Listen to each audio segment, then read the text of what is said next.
This old family photo looked normal until historians noticed what was hidden behind the chair. Dr. Sarah Mitchell had worked for 15 years as a curator at the South Carolina Historical Society in Charleston. She specialized in photography from the Reconstruction era. She had studied thousands of pictures from the difficult years after the Civil War. These included studio portraits, street scenes, and images showing a society being rebuilt while facing strong conflicts. But the photograph that reached her office in March 2024 would take her into one of the most troubling and important stories she had ever come across. The donation came from the estate of Robert Thornton, an 89-year-old man who had recently died in Charleston. Robert had been a retired school teacher and amateur genealogist who had spent many years preserving his family's history. His will said that his collection of family documents and photographs should go to the Historical Society, so his family's story would be kept for future generations. The photograph was in very good condition. It was protected in an archival sleeve inside a wooden box. It measured about 8 by 10 inches and was mounted on cardboard backing with a photographer's and stamp. Mitchell Photography, Beaufort, South Carolina, April 1868. Sarah carefully placed the photograph under her examination lamp. The image showed a family portrait taken inside what looked like a simple home rather than a photography studio. The setting was plain, with wooden walls, a window with basic curtains, and a braided rug on the floor. The family included 5 people, all African American. In the center sat a man who seemed to be in his early 30s. He sat in a wooden chair with his hands resting on his knees. His posture was straight, almost like a soldier, and he wore a simple but neat suit with a vest.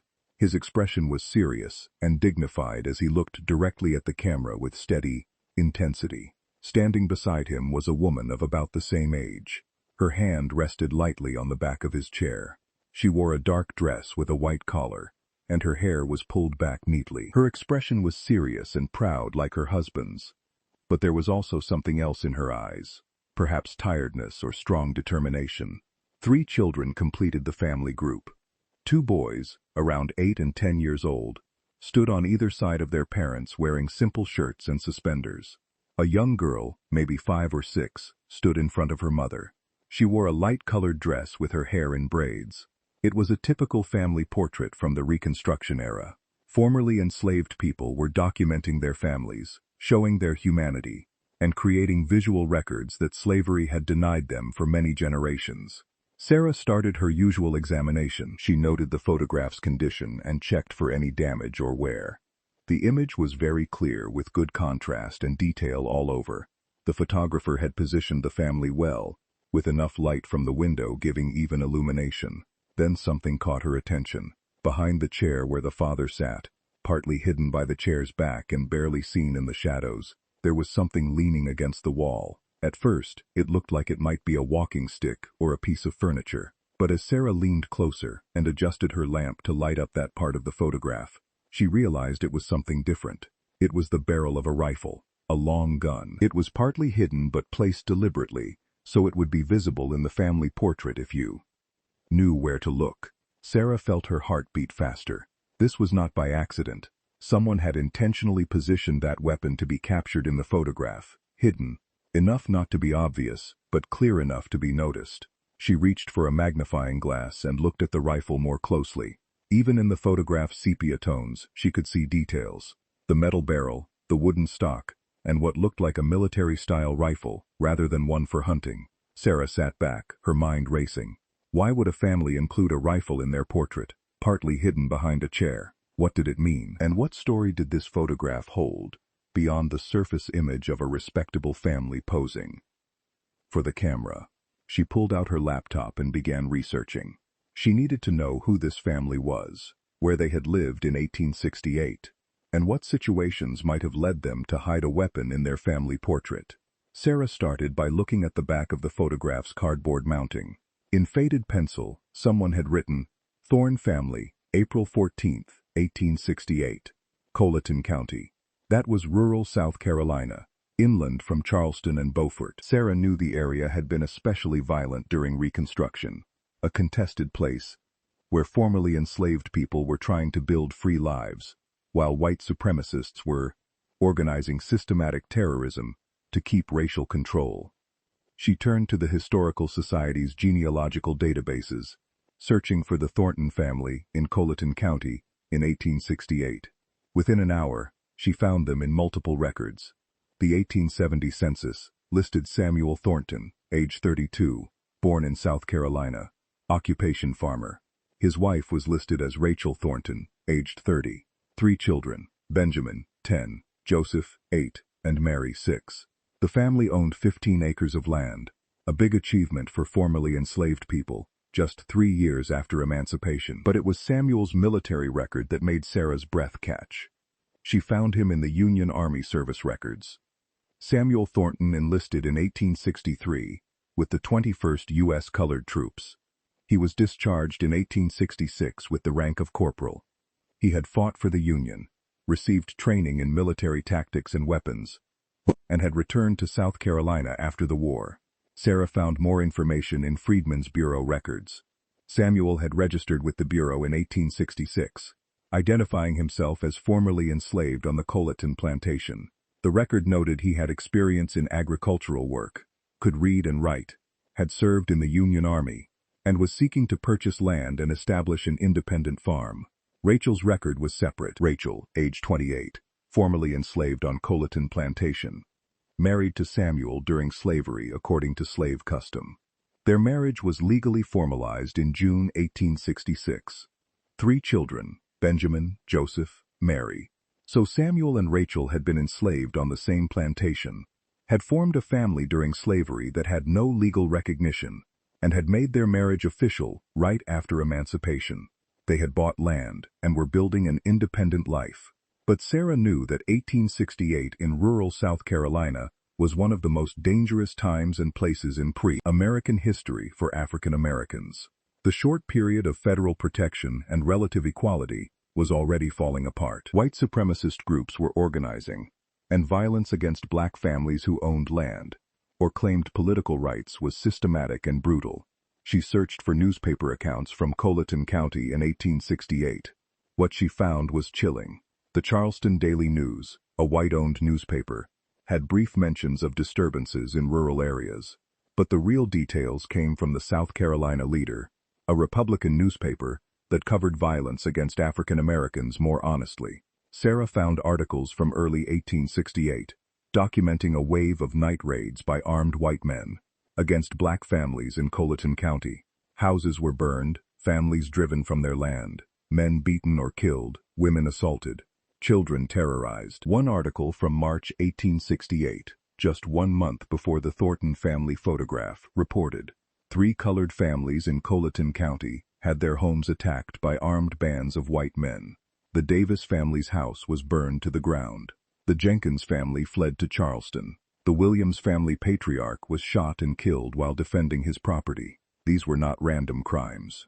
They were systematic terrorism designed to drive black families from land they had purchased, to stop them from voting, and to force them back into subordinate positions in a racial order that white Southerners were determined to keep, despite the Confederate defeat in federal Reconstruction. The Thornton family lived in the middle of this violence, and they had chosen to document in maturing their family portrait that they were armed and ready to defend themselves. Sarah needed to understand more about the rifle visible in the photograph. She enhanced the digital image, zooming in on the barely visible weapon behind Samuel's chair. The resolution was not perfect, but she could see enough details to identify the type of firearm, the long barrel, the specific shape, and the military styling. It appeared to be a Springfield Model 1863 rifle, the standard infantry weapon issued to Union soldiers during the Civil War. These were .58 caliber muzzle-loading rifles, accurate up to 500 yards, powerful enough to stop a charging horse or penetrate defensive positions. If Samuel had served in the 21st U.S. Colored Troops from 1863 to 1866, he would have been trained extensively in the use of this exact weapon. He would have carried it through battles, maintained it, and become very familiar with its operation and capabilities. And when he was discharged in 1866, he likely would have been allowed to keep his rifle, a common practice for Union veterans. The weapon was his property, earned through service and legally his, to keep for hunting or self-defense. Sarah found Samuel's discharge papers in the National Archives records, digitized and available online. The document confirmed Corporal Samuel Thornton, honorably discharged, permitted to retain service rifle and basic ammunition. So Samuel had returned to South Carolina as a trained soldier, armed with a military rifle and with the skills to use it effectively. This was important. Most formerly enslaved people had been prohibited from owning firearms during slavery. After emancipation, many Southern states immediately passed laws trying to disarm black citizens. But Union Army veterans like Samuel had a legal right to their service weapons, and the Federal Freedmen's Bureau was supposed to protect that right. Sarah found evidence that Samuel's military service and his weapon had been documented by local authorities. In Colleton County property records from 1867, there was a notation: Samuel Thornton, colored, owns 15 acres. Former Union soldier, registered firearm, Springfield rifle. The local white authorities knew Samuel was armed. They knew he had military training. And based on the newspaper accounts Sarah had read, they knew that armed black veterans were among the most difficult targets for white supremacist terrorism. These men would fight back, and they had the training and weapons to do so effectively. Sarah found a letter in the Freedmen's Bureau records that showed this situation further. Written in March 1868 by a bureau agent in Colleton County, the violence against colored citizens continues to escalate. However, I have noted that families headed by Union Army veterans are less frequently targeted, and when they are attacked, the attackers often retreat when met with armed resistance. I have encouraged all veterans in the area to maintain their weapons and to organize for mutual defense. The photograph was taken in April 1868, just weeks after this letter was written. The Thornton family's decision to include Samuel's rifle in the portrait was not random or by chance. It was a deliberate statement. We are armed. We are trained. We will defend ourselves. But Sarah still needed to understand the specific context. What exactly had happened to the Thornton family and their neighbors in early 1868? What violence had they experienced or witnessed that led them to document their preparedness in a family photograph? Sarah expanded her search through newspaper archives, Freedmen's Bureau reports, and military correspondence from early 1868. What emerged was a clear picture of systematic terrorism in rural Colleton County. The violence had started in earnest in January 1868. Armed groups of white men, sometimes in disguise, sometimes openly, had begun conducting night raids on black families who owned land or were politically active. The attacks followed a pattern: armed men on horseback arriving after dark, surrounding houses, demanding that families leave their land or face consequences. Sarah found testimony recorded by Freedmen's Bureau agents. One account from February 1868, given by a man named William Davis, whose family had been attacked. They came near midnight, maybe 15 men on horses. They surrounded the house and called for me to come out. When I appeared at the door, they told me I had 1 week to leave the land I had purchased, or they would burn me out. They said no colored man had the right to own land that white men wanted. I asked if they represented the law, and they laughed. One fired his rifle into the air and said, "This is the only law you need to understand." Another testimony from March 1868. My husband went to vote in the local election. That night, men came to our house. They beat him severely and warned him never to vote again. They said, if any colored man in our area went to vote, they would burn every colored family's house. The pattern was clear: organized violence designed to terrorize black families into abandoning property rights and political participation, and federal authorities were largely unable or unwilling to stop it. The Freedmen's Bureau was understaffed and underfunded. Federal troops were being withdrawn from the South. Local law enforcement was often sympathetic to or actively participating in the terrorism. But Sarah found evidence of resistance. A report from a Freedmen's Bureau agent dated March 28, 1868, just 2 weeks before the Thornton photograph, described an attempted raid that had ended differently. A group of about 12 armed men attempted to raid the property of Samuel Thornton, a colored veteran, on the night of March 25th. Thornton and several neighbors, also veterans, had apparently organized a defense. When the raiders approached, They were met with rifle fire. The raiders retreated without achieving their objective. No casualties reported on either side, though several raiders' horses were found wounded the next day. Sarah felt a chill. This was it. The Thornton family had been attacked. Samuel and other veterans had defended themselves successfully, and less than 3 weeks later, they had sat for this family portrait with Samuel's rifle deliberately visible in the photograph.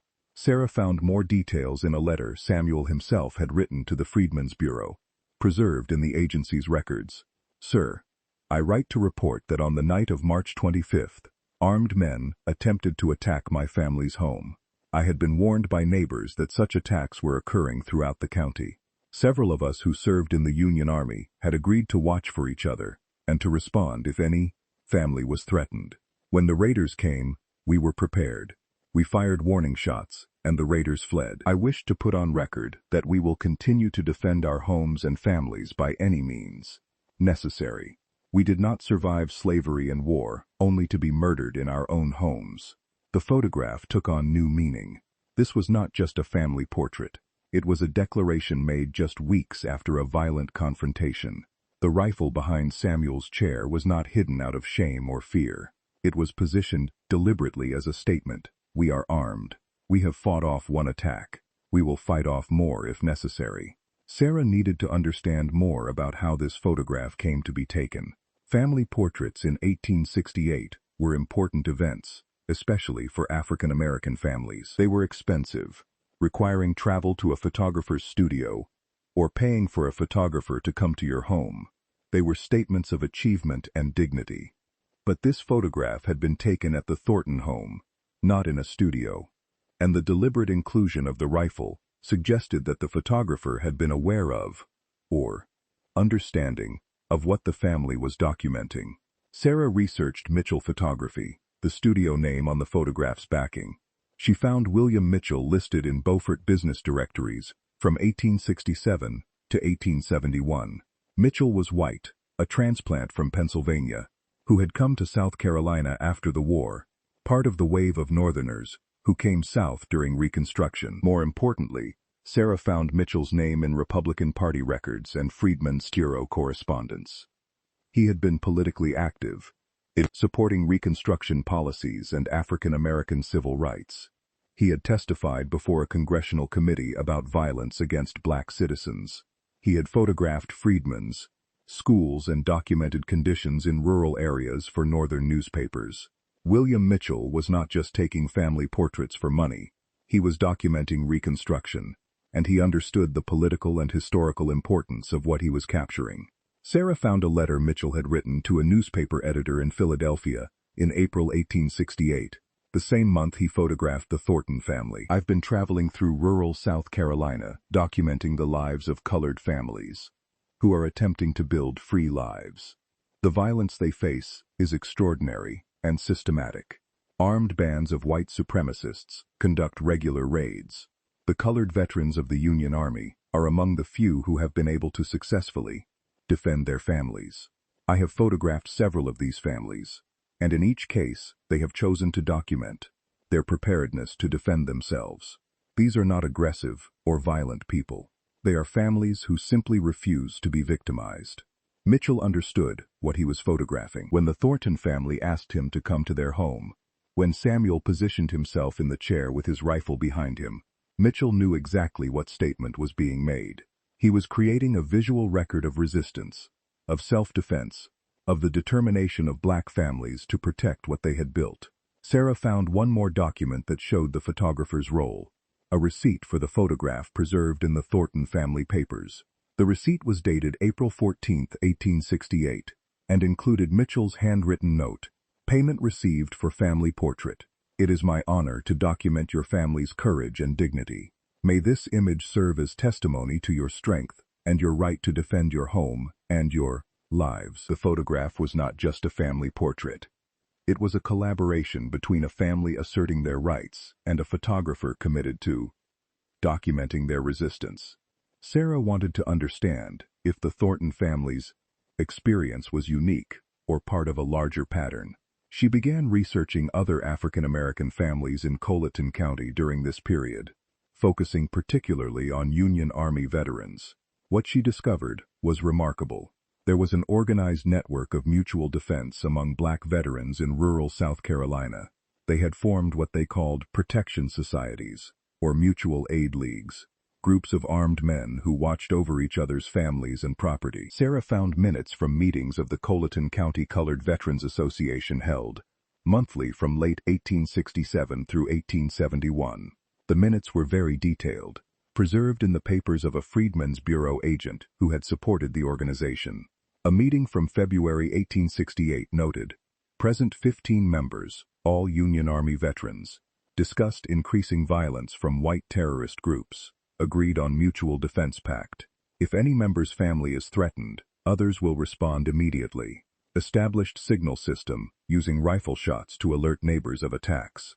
Agreed to maintain weapons in good repair and to practice marksmanship monthly." The March 1868 meeting, held just days after the Thornton family had fought off raiders, recorded, Brother Samuel Thornton reported that his property was attacked on the night of the 25th. 6 members responded to his signal and helped drive off the attackers. No injuries to our families. This demonstrates the value of our organization and our preparedness. The association had created a systematic defense network. Families were never alone. Veterans took turns patrolling at night. They established escape routes and safe houses in case families needed to flee temporarily. They cached weapons and ammunition in multiple locations. They drilled together, maintaining their military training. Sarah found testimony from a congressional investigation in 1871 that described this per network. In several counties in South Carolina, colored veterans of the Union Army have organized themselves into mutual defense associations. These groups have been remarkably effective in deterring attacks on their members' families. While unorganized colored citizens continue to face regular violence, the organized veterans have dramatically reduced successful attacks on their properties. The testimony continued, "I wish to note that these organizations are purely defensive in nature. They do not initiate violence or seek confrontation. They simply refuse to be victimized." The colored veterans have stated repeatedly that they served their country honorably, that they have earned their rights as citizens, and that they will defend their families using the same skills and weapons they used to preserve the Union. Sarah found that similar organizations existed throughout the South during Reconstruction. Black veterans, trained and armed, had created networks of mutual protection in the face of systematic terrorism. They were among the few African Americans who successfully maintained property ownership and political participation during this violent period. The Thornton family photograph documented participation in this resistance. The rifle behind Samuel's chair was not just his personal weapon, it was a symbol of collective defense, of organized resistance, of the determination of black veterans and their families to protect what they had earned. But Sarah still needed to know what had happened to the Thornton family after April 1868. Had they survived? Had their organization protected them through the violent years that followed? Sarah traced the Thornton family forward through census records, property records, and newspaper accounts. What she found was a story of survival against great odds. The 1870 census showed the Thornton family still living in Colleton County, still owning their 15 acres. Samuel was listed as a farmer, Rachel as keeping house. The 3 children were all present and listed as attending school, a remarkable achievement. In an era when education for black children was violently opposed by white supremacists. But Sarah found evidence of continued violence around them. Newspaper accounts from 1868 to 1871 documented ongoing attacks on black families in Colleton County. Some families had been driven from their land, others had been killed, schools had been burned, churches attacked. The terrorism was relentless. Yet, the Thornton family and other members of the Veterans Association had survived. Sarah found property records showing that Samuel and several other black veterans maintained ownership of their land throughout the violent period. They had not been driven off. They had not been killed. They had endured. Sarah found a remarkable document in the Freedmen's Bureau records, a report from 1869 analyzing which black families had successfully maintained their property despite the violence. The report noted, of the 47 colored families who purchased land in Colleton County between 1866 and 1868, Only 18 still maintain ownership as of December 1869. Of those 18 families, 14 are headed by Union Army veterans. The correlation is undeniable. Military training and weapons have been the difference between families who could defend their property and families who could not. But the violence had come at a cost. Sarah found testimony Samuel gave to a congressional committee investigating Ku Klux Klan violence in 1871. My family has survived 5 separate attacks on our property between March 1868 and September 68, 1870. Each time we and our neighbors defended ourselves successfully, but we live in constant vigilance. We sleep in shifts. My children are trained to hide at the first sign of riders approaching. My wife carries a pistol when she works in the garden. This is not the freedom we fought for, but it is the freedom we have, and we defend it every day. 5 attacks. The Thornton family had survived 5 separate attempts to drive them from their land or kill, and the rifle in the photograph had been used, not just displayed. The statement made in April 1868 had been tested repeatedly, and the family had survived each test. Sarah found more details in newspaper accounts. The South Carolina Leader documented 2 of the attacks specifically. One from July 1869. Colored family in Colleton County successfully repels night raid. Samuel Thornton and neighbors exchanged fire with masked raiders who fled without achieving their objective. Another from September 1870. Armed attack on Thornton property ends in retreat of raiders after sustained gunfight. Local authorities declined to investigate, despite clear evidence of attempted murder. The family had fought. They had survived, but they had done so without support from law enforcement, without federal protection, relying entirely on their own organization, weapons, and determination. Sarah wanted to understand how this experience had affected the Thornton children, Benjamin, Joseph, and Mary, who appeared in the 1868 photograph. What had it been like to grow up in a home under constant threat, where your father kept a rifle by his chair and neighbors patrolled at night? She found testimony from Benjamin Thornton, given in 1935, when he was 77 years old as part of a WPA project, interviewing formerly enslaved people and their children. Benjamin's interview had been preserved in the Library of Congress archives. The interviewer had asked Benjamin about his childhood during Reconstruction. His response was detailed and powerful. I was born into slavery in 1860, but I don't remember much of that. My earliest clear memories are from after the war when we were free, and my father had bought our land. But those years were terrifying. I remember men on horses coming in the night. I remember my father and the other men standing guard with their rifles. I remember my mother teaching us to run to the root cellar if we heard gunshots. I was just a child, but I understood we were in danger. Benjamin continued. My father kept that rifle always close. It was behind his chair during the day, beside his bed at night. He cleaned it every week, like a ritual. He told us that rifle had kept him alive during the war, and now it was keeping our family alive. He said we had the right to defend ourselves, that no man, black or white, should have to live in fear in his own home. But until the violence stopped, we would be ready to fight. The interview revealed more about the family's daily life. We couldn't just be farmers like other people. We had to be farmers and soldiers at the same time. My father and the other veterans had organized schedules for watching at night. Different men took different nights. If one family was attacked, the others would come running. I remember several times hearing the signal shots and watching my father grab his rifle and run out into the darkness. Sometimes I wouldn't see him again until morning. Benjamin also described how the photograph had been taken. I remember when Mr.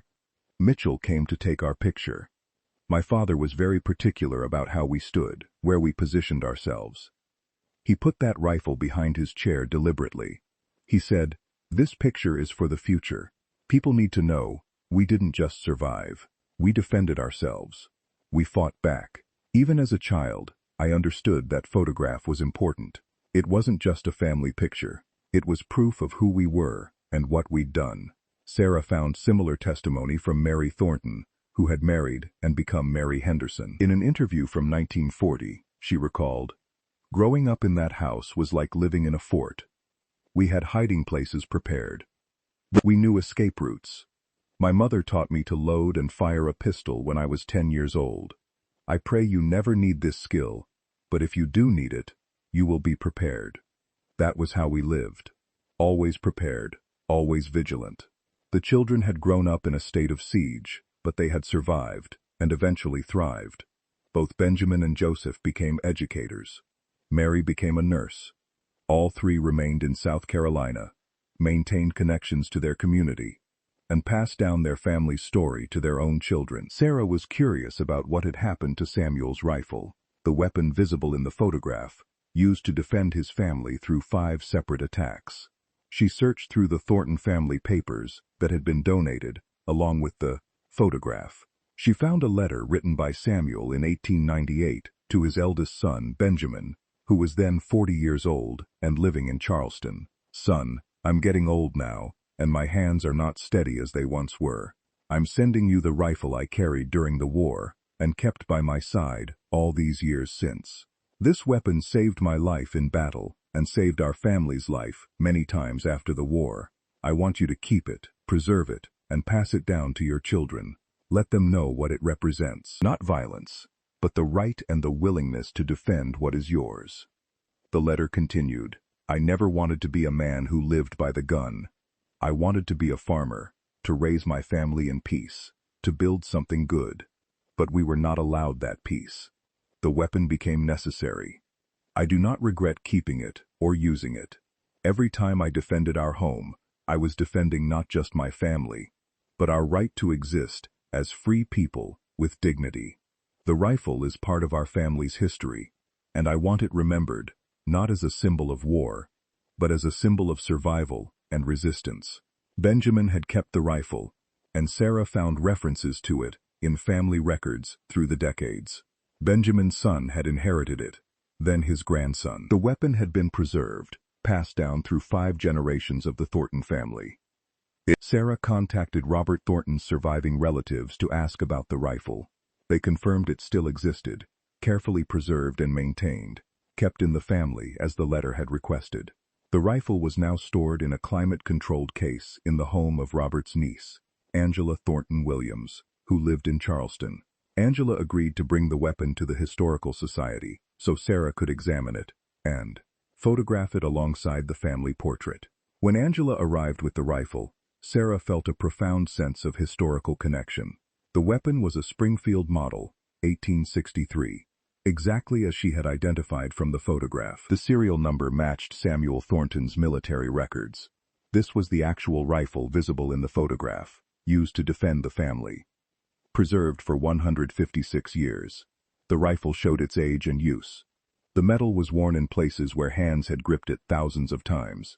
The stock had scratches and dents, but it had been meticulously maintained, cleaned, oiled, and preserved. Angela shared what her family had always known about the rifle. "We were taught that this weapon saved our family, that without it, we wouldn't exist. Samuel fought off attackers with this rifle. He kept his family safe, and he wanted us to remember that he had to do that. That freedom wasn't just given, it had to be defended." She paused, then added, "My great-great-grandfather didn't want to be remembered as a warrior. He wanted to be remembered as a farmer and a father. But the circumstances forced him to be both. This rifle is evidence of what Black families faced during Reconstruction, and evidence that some of us survived because we refused to be victims."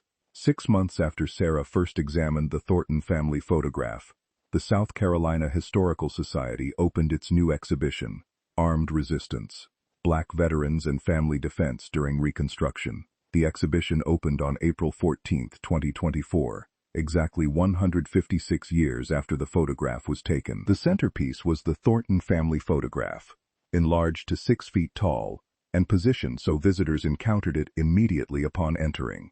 Beside it, in a secure display case, was Samuel's rifle, the actual weapon visible in the photograph, the instrument of survival that had defended the family through 5 attacks. Text panels explained what visitors were seeing.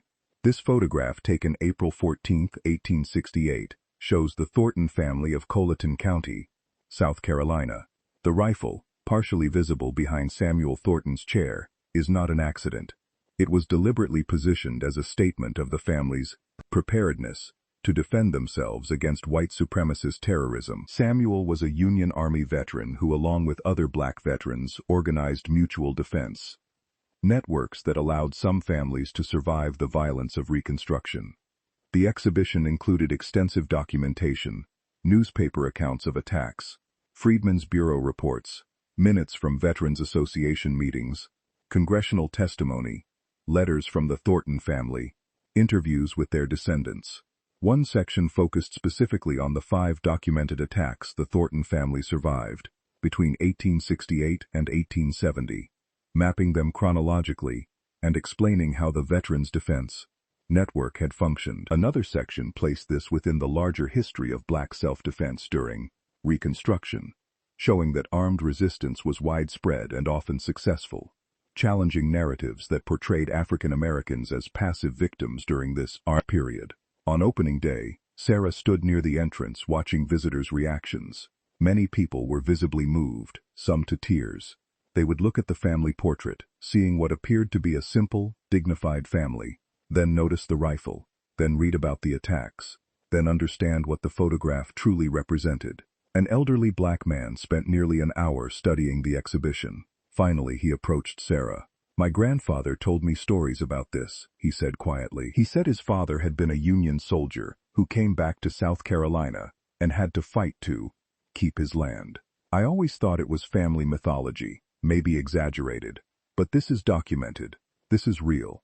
These families really did defend themselves." He looked at the rifle in its case.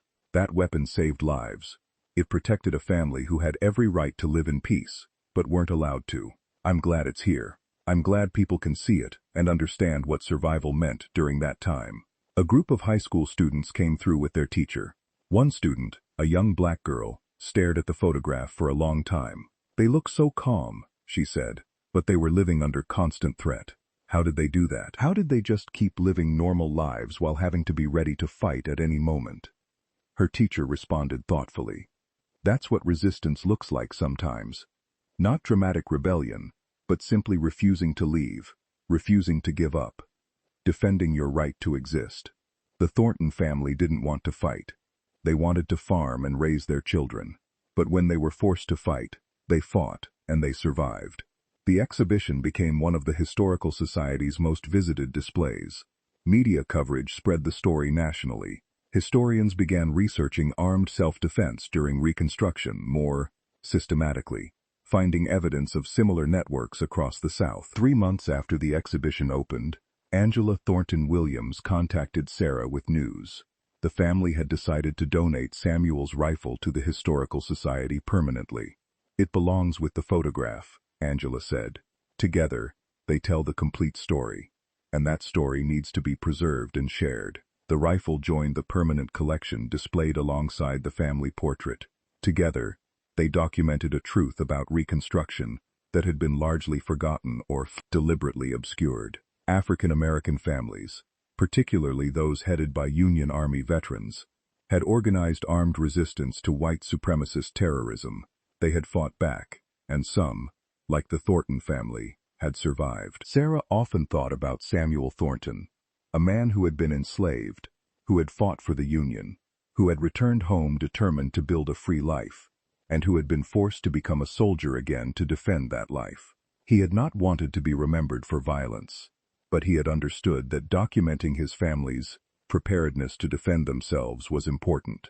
That photograph, taken 156 years ago with a rifle deliberately positioned behind his chair, had served its purpose. It had survived. It had told its story. And now, generations later, it was teaching people about resistance, about survival, about the extraordinary courage required simply to claim freedom and defend it when others were determined to destroy it. Samuel and Rachel Thornton, their children standing beside them, stared out from the photograph with dignity and determination.